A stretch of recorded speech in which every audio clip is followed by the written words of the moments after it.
நடிகை சரோஜா தேவி அவங்க இப்ப காலமாயிருக்காங்க. அவங்க மரணத்துக்கு காரணம் என்ன அப்படிங்கிற மாரி எக்கச்சக்கமான தகவல் இப்ப வெளிவந்து ரசிகர் மத்தியில அதிர்ச்சி ஏற்படுத்தியிருக்குது. பழம்பெரும் நடிகையா இருக்கக்கூடிய சரோஜா தேவி தன்னோட 87வது வயசுல வயது முதிர்ச்சி காரணமா திங்கட்கிழமை ஜூலை 14ஆம் தேதி காலமாயிருக்காங்க.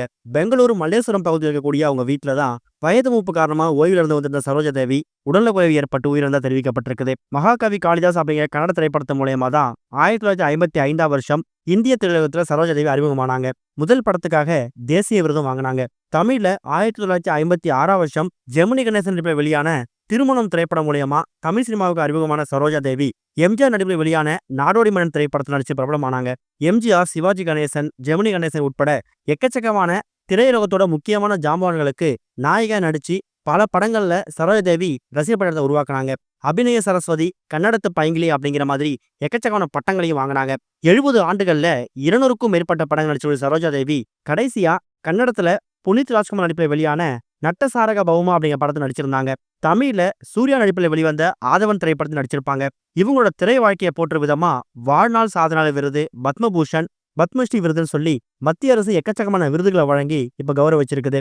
இறந்து போயிருக்கக்கூடிய நடிகை சரோஜா தேவிக்கு 1967ஆம் வருஷம் மார்ச் 1ஆம் தேதி ஸ்ரீஹர்ஷா அப்படின்னு சொல்லக்கூடிய நபர் கூட திருமணம் நடந்துச்சு.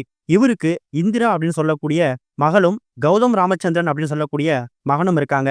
கணவர் ஸ்ரீஹர்ஷா 1986ஆம் வருஷம் உடல்நலக்குறைவால இறந்து போயிட்டாரு. கடந்த சில நாட்களாவே எந்த விதமான பொது நிகழ்ச்சியிலும் கலந்துக்காம வீட்டுல தான் ஓய்வுல இருந்தாங்க.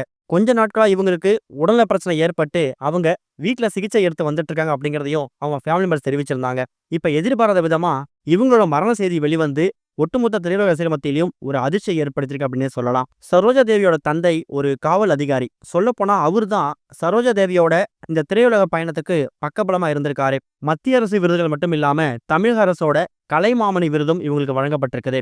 இப்ப சரோஜா தேவியோட மறைவுக்கு எக்கச்சக்கமான திரை பிரபலங்களும் ரசிகர்களும் அரசியல் தலைவர்களும் அவங்க இரங்கலை பதிவு பண்ண ஆரம்பிச்சிருக்காங்க. இதுவரைக்கும் கனெக்டிங் டிவிக்கு சப்ஸ்கிரைப் பண்ணனா மறக்காம சப்ஸ்கிரைப் பண்ணிக்கங்க. உடனடி அப்டேட்ஸ் பெறுவதற்கு நோட்டிஃபிகேஷன் பெல்லையும் கிளிக் பண்ணிக்கங்க.